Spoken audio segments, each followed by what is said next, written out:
여호와께 감사하라. 그는 선하시며 인자하심이 영원함이로다. 감사함으로 그의 문에 들어가며 찬송함으로 그의 궁정에 들어가서 그에게 감사하며 그 이름을 송축할지어다.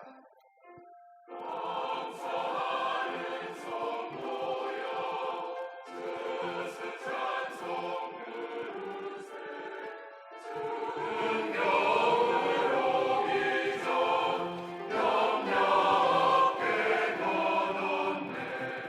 하나님이 우리에게 일용 양식 주시니 주의 전에 모여서 주스 찬송 부르세.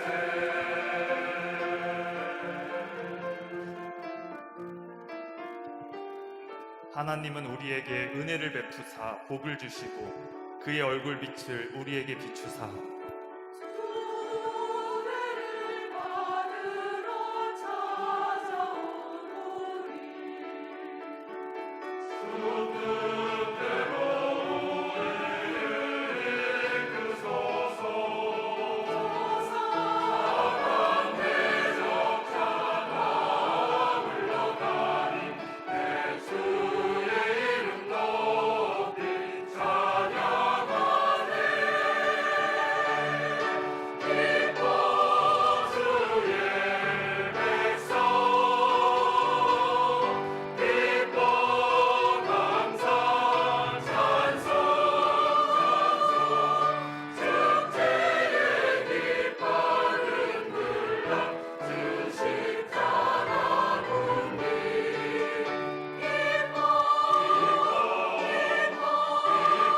기뻐 감사 찬송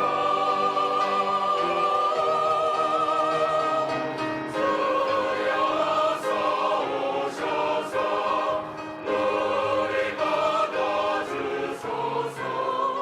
죄와 슬픔 중에서 우리 건져주소서. 모든 성도 영혼이 하늘 집에 이르러 정큰 천사 올려 주스 찬송 부르세. 감사하는 성도여 주스 찬송 부르세.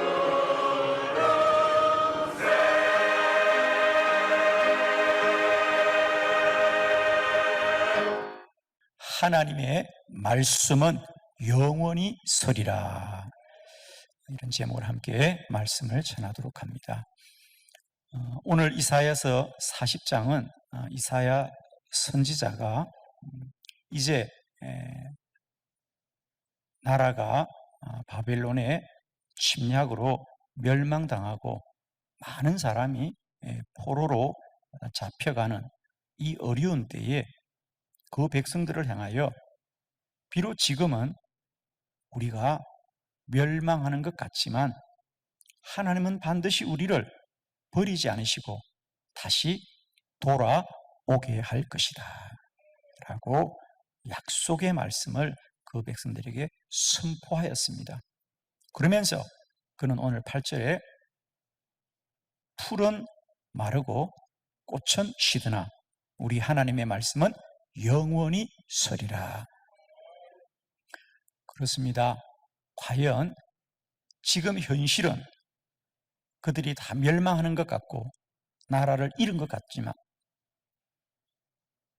오늘 선지자 이사야의 예언대로 100년이 지난 후에 이스라엘은 다시 하나님이 그들을 구원하셔서 그들의 조국으로 돌아오게 하였습니다. 여러분. 그렇습니다. 사람이 아는 것은 영원하지 않습니다. 사람이 본 것도 영원하지 않습니다. 오늘 여러분이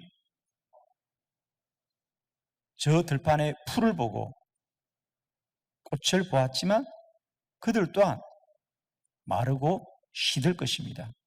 그러나 하나님의 말씀만이 영원히 설 것입니다.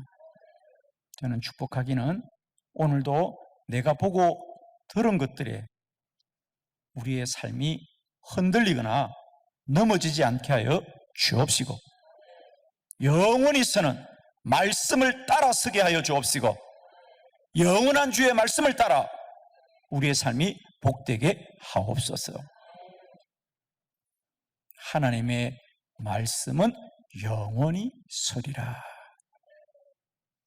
여러분에게 오늘 추수감사주의를 맞이하여 지금까지 함께 하신 주의 은혜가 앞으로도 더 차고 넘치는 길은 주의 말씀에 인도받는 길인 줄로 믿고 오늘도 축복합니다. 하나님의 말씀은 영원히 서리라. 이 믿음을 가지시고 오늘도 말씀을 굳게 붙드는 은혜가 저와 여러분 모두에게 있기를 그리스도 예수의 이름으로 축원합니다. 기독교는 약속의 종교입니다. 그래서 우리 경전의 이름이, 성경이 약속의 책이지 않습니까?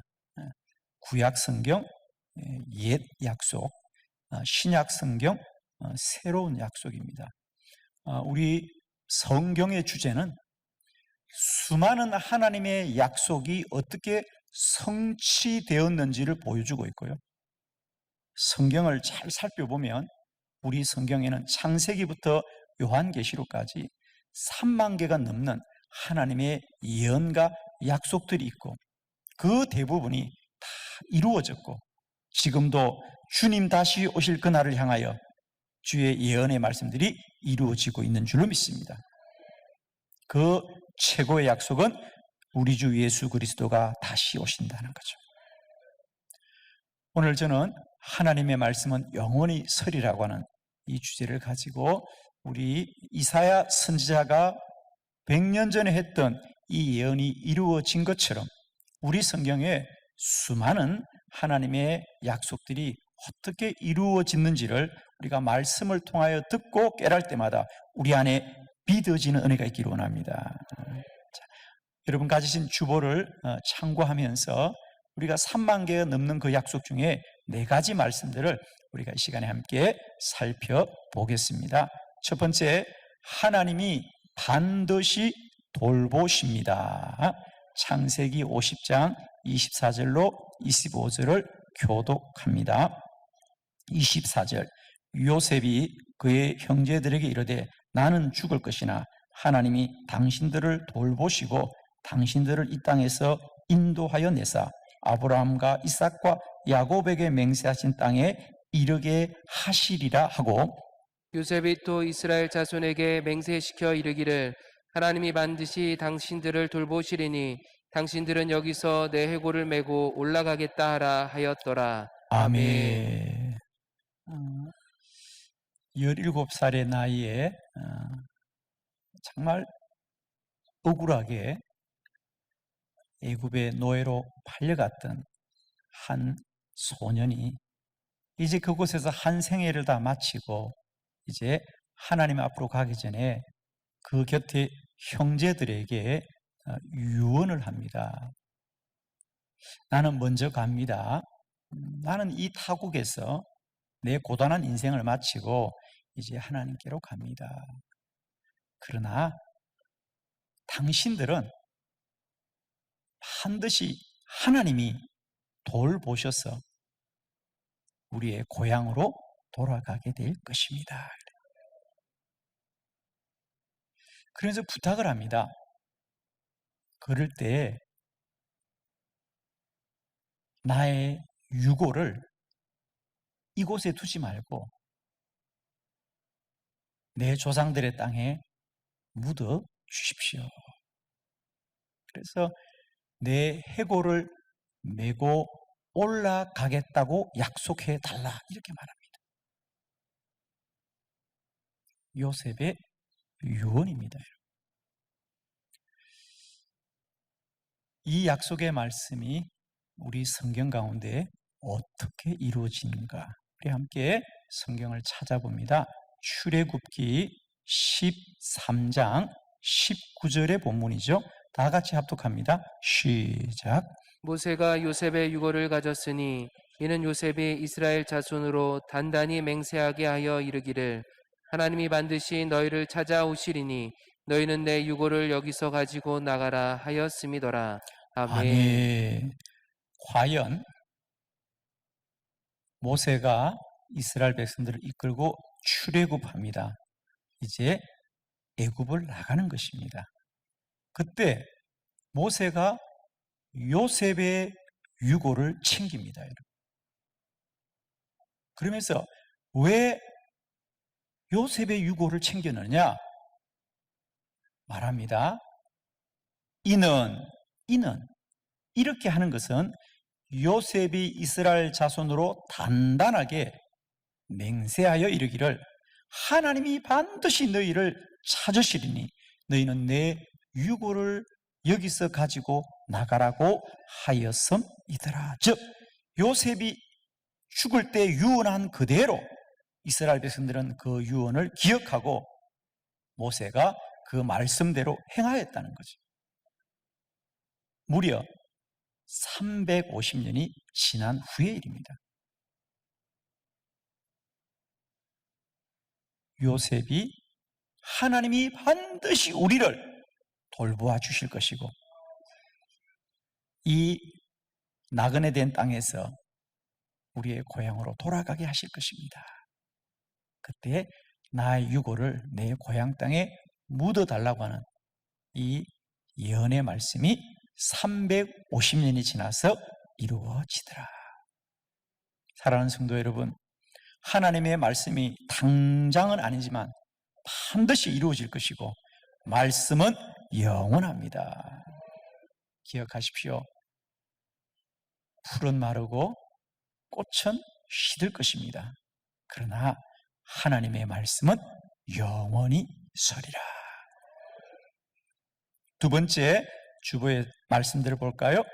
여리고 성을 다시 건축하지 않아야 합니다. 여호수아 6장 26절입니다. 다 같이 합독합시다. 시작. 여호수아가 그때에 맹세하게 하여 이르되 누구든지 일어나서 이 여리고 성을 건축하는 자는 여호와 앞에서 저주를 받을 것이라. 그 기초를 쌓을 때에 그의 맏아들을 잃을 것이요 그 문을 세울 때에 그의 막내 아들을 잃으리라 하였더라. 아멘. 아멘. 이스라엘 백성들이 가나안을 갈 때 가장 먼저 여리고 성이 걸림돌이었습니다. 굳게 닫혔더라 그랬습니다. 하나님께서 여호수아에게 여호수아야 너희는 하루에 한 바퀴씩 이 성을 돌고 이래 큰 암성으로 이 성으로 들어가라 그랬습니다. 그때 그 여리고 성이 무너졌더라 그랬습니다. 성의 기초가 다 무너졌습니다. 하나님의 기적이었지요. 그러자 오늘 여호수아가 그 위에서 이렇게 말하는 겁니다. 앞으로 다시는 우리를 가로막는 이 성을 쌓지 말아라. 그 말은 사실 하나님 앞에 대적하지 말아라는 그런 뜻이죠. 아무도 하나님 일을 가로막을 수는 없다. 그러면서 만일 누구든지 여리고 성을 다시 쌓을 때는 그 성을 쌓기 위해서 기초만 놓아도 그 사람의 맏아들을 잃을 것이고 너희들이 끝내 그 성을 다 쌓는다 할지라도 문을 닫는 순간 그의 막내를 잃을 것이다 그래요. 성경은 이 하나님의 말씀을 결코 잊지 않습니다. 500년이 지났습니다. 아합 왕 시대에 어떤 사람이 이 성을 다시 쌓습니다. 자, 우리 함께 열왕기 상의 말씀들 함께 찾아서 보도록 합니다. 16장 34절입니다. 다 같이 시작. 그 시대에 베델 사람 히엘이 여리고를 건축하였는데 그가 그 터를 쌓을 때에 맏아들 아비람을 잃었고 그 성문을 세울 때에 막내 아들 수굽을 잃었으니 여호와께서 눈의 아들 여호수아를 통하여 하신 말씀과 같이 되었더라. 아멘. 아멘. 그 시대는 바로 아합 왕 시대. 우리가 잘 기억하고 있는 시대죠. 아합왕은 어떤 사람입니까? 불의한 왕입니다. 하나님을 섬겨야 될 이스라엘 백성들이 바알과 아세라상을 섬기게 하고 많은 주님의 선지자들을 죽이고, 그래서 엘리야가 그 아합 왕에게 맞서서 하나님의 믿음을 지켰던 시대가 바로 이 시대입니다. 그때 히엘이라는 사람이 이 여리고성을 다시 쌓다가 기초를 놓다가 마지가 죽게 됩니다. 그러면 그만둬야 될 거 아닙니까? 그런데도 미련하게 그 성을 쌓습니다. 문을 달았다는 얘기는 성벽을 다 쌓았다는 얘기죠. 그러자 성경의 약속대로 그의 막내 아들을 잃게 됩니다. 그러면서 성경은 그것이 우연이 아니라 여호와께서 눈의 아들 여호수아를 통하여 하신 말씀과 같이 되었더라. 말씀대로 되었다는 겁니다. 여러분, 100년이 지나고 200년이 지나고 300년이 지나니 그냥 그렇게 살아도 될 것처럼, 하나님을 떠나도 될 것처럼 생각하지만, 히엘이 500년이 지나서 이 성을 다시 쌓을 때 500년 전에 하나님이 여호수아를 통해 하신 말씀, 다시는 이 성을 쌓지 말라는 그 말씀이 그대로 성취되고 이루어집니다. 여러분, 오늘 우리가 보는 풀과 꽃은 마르고 시들 것이지만 하나님의 말씀은 영원히 서게 될 줄로 믿습니다. 세 번째 말씀을 함께 보도록 하겠습니다. 70년이 차면 다시 돌아오게 합니다. 예레미야 29장 10절의 본문을 다 같이 합독합니다. 시작. 여호와께서 이와 같이 말씀하시니라. 바벨론에서 70년이 차면 내가 너희를 돌보고 나의 선한 말을 너희에게 성취하여 너희를 이곳으로 돌아오게 하리라. 아멘. 아멘. 예레미야 선지자의 예언의 말씀입니다. 지금 그들이 바벨론의 침략을 받아서 나라를 잃고, 또 젊은이들은 포로로 잡혀갑니다. 그 중에 우리가 잘 아는 다니엘도 있고요, 에스더도 있고요, 그런 사람들이 우리가 기억하는 사람들입니다.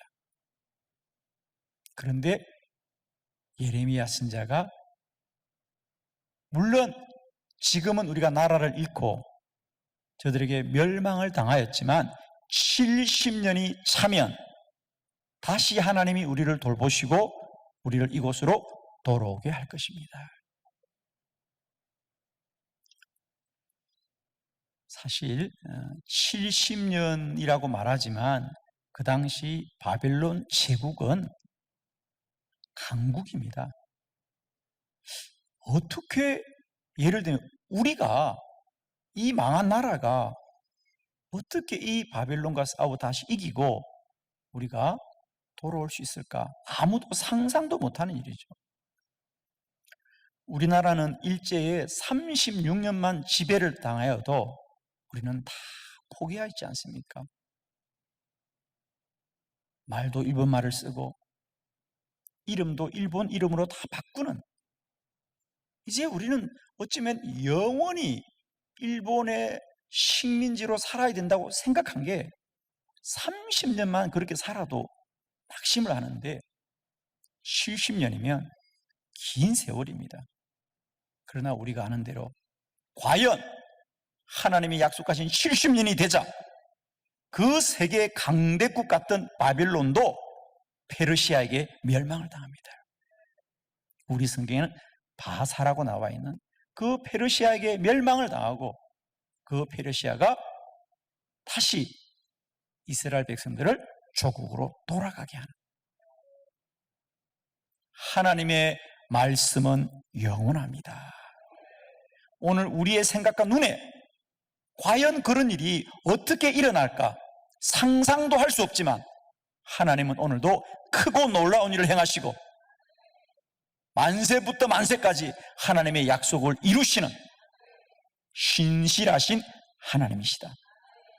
사랑하는 성도 여러분, 오늘도 우리가 믿음의 길을 갈 때에 풀과 꽃처럼 시들고 마르는 사실과 현실에 우리의 마음이 빼앗기지 말고 넘어지지도 말고 영원하신 말씀을 붙들고 오직 말씀으로만 승리하는 저와 여러분 되시기를 축원합니다. 네 번째 말씀입니다. 그리스도가 베들레헴에서 탄생하였습니다. 마태복음 2장 4절로 6절을 교독합니다. 왕이 모든 제사장과 백성의 서기관들을 모아 그리스도가 어디서 나겠느냐 물으니 이르되 유대 베들레헴이오니 이는 선지자로 이렇게 기록된 바 또 유대 땅 베들레헴아 너는 유대 고을 중에 가장 작지 아니하도다. 내게서 한 다스리는 자가 나와서 내 백성 이스라엘의 목자가 되리라 하였음이니이다. 아멘.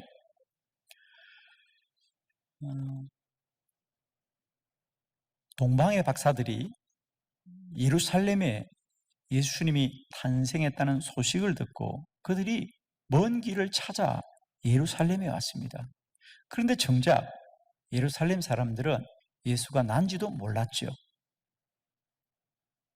동방의 박사들이 이곳에 그리스도가 탄생하셨습니다. 어디 있는지 모르겠습니까? 왕이 당황하고 모든 지도자들이 당황했습니다. 그래서 왕이 대제사장과 서기관들을 불러서 그리스도가 났다고 하는데 어디서 나겠느냐? 그러자 그들이 말을 합니다.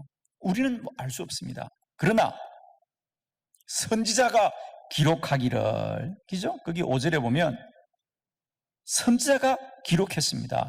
베들레헴입니다. 그러면서 그 구절이 뭡니까? 6절.